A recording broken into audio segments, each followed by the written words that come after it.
दोस्तों, अगर आपने सिर्फ मिडिल पास किया हुआ है या मैट्रिक क्लियर किया हुआ है, उसके बाद आप फॉर सम रीजन आप स्टडी नहीं कर सके, आपने कोई ग्रेजुएशन नहीं की, या फिर आपके पास कोई बेसिक ग्रेजुएशन है जैसे बीकॉम या बीए, और आप इंडिया, पाकिस्तान, बांग्लादेश, श्रीलंका या मिडिल ईस्ट में बेस्ड हैं और आप चाहते हैं कि यूरोप में आए और यहाँ आके जॉब करें और यहाँ पे कोई रिस्पेक्टेबल जॉब करने के बाद आप रिजनेबल अर्निंग कर सकें, तो ये वीडियो फिर आपके लिए है।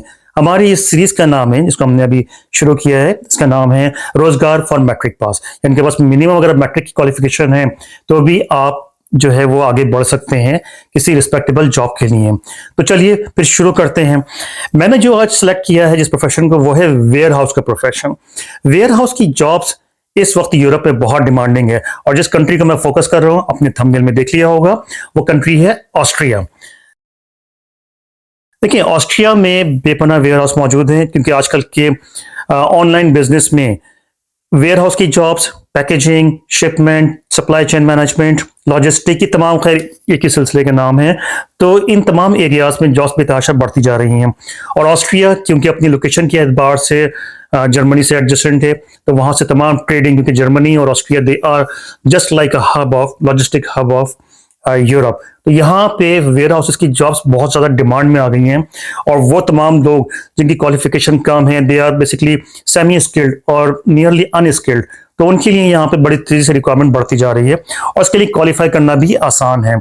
तो मैं डिस्कस करूंगा तमाम वेयर हाउस के प्रोफेशंस को वन बाय वन, और साथ में फिर मैं बात करूंगा कि ऑस्ट्रिया के क्या एडवांटेजेस हैं, क्या डिसएडवांटेजेस हैं, और प्लस आखिर में आप किस तरीके से इनके लिए अप्लाई कर सकते हैं, और प्लस ये कि वो कौन सी छोटे से मतलब कोर्सेज हैं जो कि आप इंडिया पाकिस्तान में रहते हुए कर सकते हैं। फॉर एग्जांपल फोकलिफ्ट ऑपरेटर का एक्सपीरियंस है, या उसकी सर्टिफिकेशन है, या उसका लाइसेंस है, जो कि बहुत डिमांडिंग होता है वेयर हाउस में। तो फोकलिफ्ट पे आप किस तरीके से ऑपरेटर बन सकते हैं। इसके अलावा आप किस तरह से वेयर हाउस की मैनेजिंग का काम कर सकते हैं, आप वेयर हाउस क्लर्क बन सकते हैं, किस तरीके से आप सप्लाई चेन मैनेजमेंट को सीख सकते हैं, और फिर कैसे आप इन्वेंट्री कंट्रोल कर सकते हैं, क्योंकि ये बहुत जो है बहुत इजी है, इजी टू लर्न है, और इसके लिए कोई आपको हाई फाई क्वालिफिकेशन नहीं चाहिए। You don't need any particular professional qualification, सिर्फ आपकी बेसिक अंडरस्टैंडिंग इज इनफ, लेकिन आपको थोड़ा सा बस हार्ड वर्कर होना जरूरी है। देखिए, फोकलिफ्ट ऑपरेटर बनना बहुत आसान है। आपकी इसकी लाइसेंसिंग होती है और छोटी सी ट्रेनिंग होती है, और ये ट्रेनिंग इंडिया, पाकिस्तान, बांग्लादेश में बहुत सारे इंस्टीट्यूट दे रहे होते हैं। जैसे कि मेरा ताल्लुक पाकिस्तान से है, तो पाकिस्तान में अगर आप देखें तो कराची में, इस्लामाबाद में, लाहौर में इंस्टीट्यूट मौजूद हैं, जैसे कि झील इंस्टीट्यूट है कराची में, और Pakistan institute of defensive driving है लाहौर में। ये जो इंस्टीट्यूट्स हैं ये आपको न सिर्फ लाइसेंस देते हैं, ट्रेनिंग प्रोवाइड करते हैं, आपको सर्टिफाई करते हैं। तो ये फोकलिफ्ट का एक्सपीरियंस आपको बहुत एडवांटेज देगा। आप इजीली 15 से 20 यूरो, बल्कि समटाइम 25 यूरो पर आवर आप इजीली अर्न कर सकते हैं यूरोप की किसी भी कंट्री में। लेकिन मैं भी फोकस करूंगा ऑस्ट्रिया पे, तो मैं इस पे बाद में आऊंगा। पहले मैं तमाम प्रोफेशंस के बारे में बात करूंगा। इसके अलावा अगर आपके पास इन्वेंट्री मैनेजमेंट का एक्सपीरियंस नहीं भी है, तो आप इसको एक कोर्स कर सकते हैं इंडिया, पाकिस्तान, बांग्लादेश में, जहाँ पे सिर्फ और सिर्फ इन्वेंट्री कंट्रोल के बारे में आप नॉलेज ले सकते हैं। सप्लाई चेन मैनेजमेंट कैसे होती है, आप किस तरीके से पैकेजिंग करते हैं वेयर हाउस पे। आपको पता है कि बहुत सारी एक्टिविटीज चल रही होती हैं, यानी फोकलिफ्ट ऑपरेटर भी काम कर रहा होता है, साथ में पैकेजिंग का भी स्टाफ चल रहा होता है, और फिर इन्वेंट्री क्लर्क होते हैं जो कि तमाम शिपमेंट कंट्रोल करते हैं कि जो पैकेजेस आ रहे हैं। देखिए, आजकल ऑनलाइन बिजनेस का दौर है, तमाम वेयर हाउस के अंदर ही पैकिंग होती है, शिपमेंट भी होती है, कंट्रोल भी होती है। इन्वेंट्री कंट्रोल बहुत इजी काम है, जिसमें आप न सिर्फ बल्कि लर्न करते हैं बाय डूइंग। मैंने खुद भी एज इन्वेंट्री कंट्रोलर काम किया हुआ है अपने कैरियर में, और इन्वेंट्री कंट्रोलर काम बहुत इंटरेस्टिंग होता है। मतलब लाइक इन्वेंट्री को मेंटेन रखना, साथ में ऑडिट्स करना उसके, और उसको चेक करना कि आपकी इन्वेंट्री जो है वो कितना, स्टॉक लेवल कितना है और कितना उसको चाहिए होगा अगर रिक्वायरमेंट आती है। क्योंकि मैंने खैर मैन्युफैक्चरिंग इंडस्ट्री में काम किया, तो वहाँ पे इन्वेंट्री लेवल, इन्वेंट्री कंट्रोलर थोड़ा सा डिफरेंट होता है। और वेयर हाउस, क्योंकि अगर आपके पास शिपमेंट हो रही होती है, पैकेजिंग हो रही होती है, तो वहाँ पे ज़्यादा इंटेंसिव होता है। तो being a inventory controller experience, मैं कह सकता हूं कि इसको सीखना बहुत आसान है। आप बहुत जल्दी पिक करते हैं, क्योंकि ये काम जो है वो एक तरीके से ऑर्गेनाइजिंग का काम है। आपके पास कोई प्राइवेट क्वालिफिकेशन इसके लिए नहीं चाहिए। आप सिर्फ मैट्रिक है या इंटर है आपने किया हुआ है, और कोई छोटी, अगर आपके पास कोई ग्रेजुएशन भी तो प्लस पॉइंट है, आपने कोई कॉमर्स यानी बीकॉम किया है या बीए किया हुआ है। तो देखिए, ये जो मैंने बात करी है वेयर हाउस के बारे में, तो इसमें फिर इस पे टॉप पे आता है warehouse manager. Warehouse manager बनने के लिए सिर्फ एक्सपीरियंस चाहिए, आपके पास कोई प्रायर क्वालिफिकेशन नहीं चाहिए। आप थोड़े बहुत जो है वो सॉफ्टवेयर के बारे में अंडरस्टैंडिंग ले सकते हैं। ये अंडरस्टैंडिंग के लिए आपको कोई प्रायर क्वालिफिकेशन नहीं चाहिए, मतलब आपको मैक्सिमो सीखना, थोड़ा देखना होगा। खैर Maximo is a totally for example some operations की साइड पे होता है जहाँ पे बहुत सारे इन्वेंट्री के ऑपरेशन चल रहे होते हैं, मैन्युफैक्चरिंग के अंदर भी चल रहे होते हैं। और सैप हो गया, ये भी थोड़ा हाई-फाई सॉफ्टवेयर है। सैप 300 क्लाउड हो गया, इसके अलावा शिपबॉप है। इस तरह के देखिए छोटे-छोटे सॉफ्टवेयर्स हैं जो कि मार्केट में बड़े डिमांडिंग होते हैं, क्योंकि ये सॉफ्टवेयर मोर और लेस इनकी मेथोडोलॉजी सेम होती है। अगर आप इसको स्टडी करने बैठते हैं या थोड़ा-सा सीख लेते हैं, तो आप गोया तमाम सॉफ्टवेयर्स को हैंडल कर सकते हैं ईज़िली, क्योंकि इनकी जो पीछे चल रहा होता है सारा प्रोसेस वो सेम होता है। अब मैं बात करूँगा दोबारा वेयरहाउस के जो प्रोफेशंस की मैं लेके चल रहा हूँ। वेयरहाउस मैनेजर की बात हो गई, जिसमें आपके पास ऑर्गेनाइजेशन स्किल्स चाहिए, लीडरशिप स्किल्स चाहिए, जो कि आपको किसी क्वालिफिकेशन से नहीं आते, सिर्फ लर्निंग बाय डूइंग से आते हैं। मतलब आप जब काम कर रहे होते हैं तो आप सीख रहे होते हैं अपने एक्सपीरियंस के अंडर। इसके अलावा पैकर की बात है, जो कि पैकर क्या होते हैं, जस्ट वेयरहाउस के अंदर जो मटेरियल आ रहा होता है उसकी जनाब पैकेजिंग को इंश्योर करते हैं कि उसकी क्वालिटी मतलब मेंटेन रखते हैं। पहले पैकिंग करते हैं, फिर क्वालिटी इंस्पेक्टर उसको चेक करके उसको वेरीफाई करता है कि ठीक है ये शिपमेंट के काबिल है ये स्टफ। क्वालिटी कंट्रोल इंस्पेक्टर वो कहलाते हैं। देखिए इसके लिए भी कोई आपको हाई फाई क्वालिफिकेशन नहीं चाहिए, सिर्फ आपको सिंपल कोर्स करना है वेयर हाउस मैनेजमेंट का, जो कि बहुत सारे इंस्टीट्यूट करवाते हैं। लेकिन ये मैं बता दूं आपको यहाँ पे कि कोर्सेज जो हैं ये बहुत डिमांडिंग होते हैं। अगर आप बात करें लॉजिस्टिक में आप चाहते हैं या किसी भी एरिया में जाते हैं, चाहे किसी स्टोर मैनेजमेंट में जाते हैं, मैन्युफैक्चरिंग का प्लांट है, वेयर हाउस को पूरा कंट्रोल करना है, इन तमाम में ये क्वालिफिकेशन बहुत काम आती है। अब मैं बात कर रहा हूँ लॉजिस्टिक कोऑर्डिनेटर की नाम। लॉजिस्टिक कोऑर्डिनेटर की जॉब बहुत इंटरेस्टिंग होती है। सिर्फ कम्युनिकेशन चाहिए, इसके लिए आपकी क्वालिफिकेशन की कोई मतलब समझिए सिर्फ मैट्रिक पर पास हैं और आप सिर्फ इंग्लिश पढ़ सकते हैं, इसको रीड कर सकते हैं, समझ सकते हैं, दैट्स मोर देन इनफ। आपने सिर्फ कोऑर्डिनेट करना होता है। लॉजिस्टिक कोऑर्डिनेटर आपके पास गोया समझिए बैकबोन होता है किसी भी वेयर हाउस के लिए भी और लॉजिस्टिक कंपनी के लिए भी। मैं खुद अपने एक दोस्त को जानता हूं जिसकी क्वालिफिकेशन सिर्फ मैट्रिक थी, and he was in DHL। मतलब DHL यूरोप में उसने काम किया, पहले DHL दुबई में किया, फिर DHL जर्मनी में किया, क्योंकि जर्मन बेस्ड कंपनी है basically.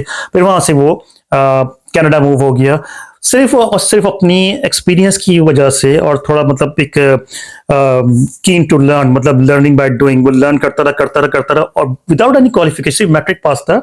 Now he is one of the deputy director in one of the big company in Canada. तो ये देखें एग्जांपल बनती हैं कि आपके पास कोई फॉर्मल क्वालिफिकेशन नहीं चाहिए, आपको बेसिक क्वालिफिकेशन हासिल करने के बाद भी आप ऐसे प्रोफेशन मौजूद हैं जिसमें आप बहुत तेजी से आगे बढ़ सकते हैं। जिसमें warehouse management is one of the key area, क्योंकि देखिए इसमें सप्लाई चेन मैनेजमेंट, लॉजिस्टिक और इसके साथ साथ वेयर हाउस मैनेजमेंट, ये तमाम चीजें इसमें कवर हो जाती हैं और ये नॉलेज आपको बहुत एडवांटेज देगी। इसके अलावा देखें वेयर हाउस क्लीनर होते हैं, जनरेटर होते हैं, वो भी बहुत रिक्वायरमेंट होता है, क्योंकि वेयर हाउस का मेंटेन रखना, क्योंकि उसमें किसी भी किस्म का मटेरियल आ सकता है, चाहे वो पेरिशेबल हो नॉन पेरिशेबल हो, वो भी मेंटेन करने के लिए आपको क्लीनर्स चाहिए होते हैं और अच्छी खासी बड़े आपको ह्यूमन रिसोर्स चाहिए होती है उसके लिए। और उनके फिर फिजिकल स्ट्रेंथ और मतलब ज्यादा काम ये फिजिकल होता है, तो इसके लिए अगेन कोई आपको क्वालिफिकेशन की जरूरत नहीं होती है, थोड़ी सी ट्रेनिंग चाहिए होती है हेल्थ एंड सेफ्टी की और सम रेलेवेंट जो उसके चीजें होती हैं। फॉर एग्जाम्पल जैसे मैंने पहले स्टार्ट किया था फोकलिफ्ट ऑपरेटर से, तो फोकलिफ्ट ऑपरेटर के लिए भी HSC की थोड़ी सी ट्रेनिंग जरूरी होती है ताकि तमाम के तमाम वर्कर्स जो वहाँ पे काम कर रहे हैं वो सिक्योर रहे। मैंने जितने भी वेयर हाउस प्रोफेशन के बारे में बात की है ये तमाम के तमाम आपको डिस्क्रिप्शन में मिल जाएंगे, इनकी लिस्ट वहां मौजूद है, वहां जाकर चेक कर सकते हैं। अब मैं बात करूंगा कि वाई ऑस्ट्रिया, क्योंकि टाइम बहुत कम है, शॉर्ट टाइम के अंदर आपको बहुत कुछ डिलीवर करना है। तो पहले हमने बात करी प्रोफेशंस की, उसको आप देखिए, उसके बाद फिर देखिए ऑस्ट्रिया में क्या एडवांटेजेस है इसके। देखिए ऑस्ट्रिया के अंदर अनएम्प्लॉयमेंट रेट तकरीबन ना होने के बराबर है, इट मींस कि वहां पे जॉब्स बेतहाशा मौजूद हैं और खासतौर पे अपनी लोकेशन के एतबार से ये एक लॉजिस्टिक हब के तौर पे काम करता है, यानी कि क्योंकि ये जर्मनी से अटैच्ड है, तो Germany is the biggest exporter जो है, मतलब वहां पे बेपनाह फ्लो होता है लॉजिस्टिक में, जर्मनी इज द की। तो क्योंकि ये जर्मनी के साथ है तो ये इसका एक बड़ा पार्टनर है, तो यहाँ पे भी लॉजिस्टिक के हवाले से तमाम के तमाम वेयर हाउसेज मौजूद हैं पूरी दुनिया के, जनाब अमेजन के, ईबे के और बहुत सारे जो ऑपरेटर्स हैं उनके वेयर हाउसेज यहाँ पर पाए जाते हैं। उनके अंदर बेपनाह जॉब्स होती हैं, क्योंकि अगेन वेयर हाउस की जॉब्स में मैन पावर बहुत चाहिए होती है और ऑस्ट्रिया के अंदर ये क्वालिटी है कि वो अनस्किल्ड और सेमी स्किल्ड लोगों को सपोर्ट करता है ताकि वहां पे आके वो सेटल हो सके। क्योंकि एक तो बात ये कि वो लो सैलरीड होते हैं और इकोनॉमी को सपोर्ट करते हैं और साथ में उनके एक्सपेंसेस भी कम होते हैं। तो अगर आप ऑस्ट्रिया में फिल्टर आउट करते हैं तो यहाँ पे कोई इंग्लिश टेस्ट रिक्वायर्ड नहीं है, इसका एक मेन एडवांटेज है। क्योंकि मैं पहले डिस्कस करूंगा सारे इसके एडवांटेजेस और फिर इसके थोड़े से डिसएडवांटेज एडवांटेजेस। तो अगर आप वेयर हाउस की जॉब्स के लिए ऑस्ट्रिया में अप्लाई करते हैं, आपको कोई इंग्लिश टेस्ट की रिक्वायरमेंट नहीं है किसी भी किस्म की। इसके बाद आपकी ये जो मेन चीज़ है वो है कि इसमें हाईली रिक्वायरमेंट होती है सेमी स्किल्ड और अनस्किल्ड लोगों की। इसमें कोई ज़्यादा क्वालिफिकेशन की ज़रूरत नहीं होती। अब खास तौर पे ऑस्ट्रिया आपको 6 मंथ का जॉब सीकर वीज़ा देता है। ये एक बड़ा एडवांटेज है, क्योंकि जॉब सीकर वीज़ा अगर आप हासिल करके वहाँ जाते हैं तो भी आप इजीली जॉब सिक्योर कर सकते हैं। ये रिमोटली थोड़ा सा मुश्किल होता है अगर आप अप्लाई करते हैं रिमोटली और जॉब सिक्योर करने की ट्राई करते हैं। तो अगर आप वहां जाने की पोजीशन में आ जाते हैं तो ये आपके लिए बहुत एडवांटेज है, लेकिन पहले से थोड़ा सा एक्सपीरियंस लें और थोड़ा सा सर्टिफिकेशन जरूर ले लीजिए, जो कि बहुत ही नॉमिनल है। ऑस्ट्रिया में एक बड़ा एडवांटेज ये है कि कॉस्ट ऑफ लिविंग कम है as compared to other European countries. अगर उसे कंपेयर करते हैं जर्मनी से, बेल्जियम से, नीदरलैंड से, तो काफी कम है। यानी कि 1000 यूरो में आप इजीली अपने तमाम एक्सपेंसेस को मेंटेन कर सकते हैं। ये एक ऑस्ट्रिया का बहुत बड़ा एडवांटेज है। ऑस्ट्रिया का जो पासपोर्ट है वर्ल्ड में 9th नंबर पे आता है, मतलब टॉप 10 में इसकी काउंटिंग है। इसके अलावा यहाँ पे लिविंग एक्सपेंसेस काफी लो हैं, कि इसमें मैंने मेंशन किया कि अगर आपका लिविंग स्टैंडर्ड यूरोप में है, यानी कि जर्मनी और बेल्जियम और नीदरलैंड, यानी कि और इस तरह की कंट्रीज के का लिविंग स्टैंडर्ड है, लेकिन एक्सपेंसेस बहुत लो हैं, तो ये ऑस्ट्रिया में ही पॉसिबल है। इसके अलावा लेबर डिमांड बहुत हाई है, तो ये आपको एडवांटेज देता है, क्योंकि जो मैंने आपको बताए हैं प्रोफेशंस वो मेजॉरिटी लाई करती है अनस्किल्ड या सेमी स्किल्ड के अंदर। और जो पे स्केल है, मतलब जो वेरी करता है तकरीबन कोई 2000 से 2500 यूरो में, तो आप ना सिर्फ अपने लिविंग स्टैंडर्ड मेंटेन कर सकते हैं, वहाँ पे अगर आप सिंगल अकोमोडेशन पे रहते हैं तो फिर आपका एक्सपेंसेस मुश्किल से 1000 यूरो बनते हैं पूरे पूरे मंथ के। और अगर आप फैमिली के साथ वहाँ पे स्टे करते हैं तो फैमिली ऑफ 2 और 2 किड्स, तो ये नियरली तकरीबन कोई 1500 से 1800 या 2000 यूरो तक चला जाता है। तो फिर ये अगर आपको डिपेंड करता है फैमिली को लेकर जाते हैं या नहीं, लेकिन बहरहाल इट्स लेटर स्टेप, पहले आप खुद एस्टेब्लिश होते हैं, क्योंकि वंस आप वहाँ पे 5 ईयर गुजार लेते हैं तो फिर can apply for Austrian nationality.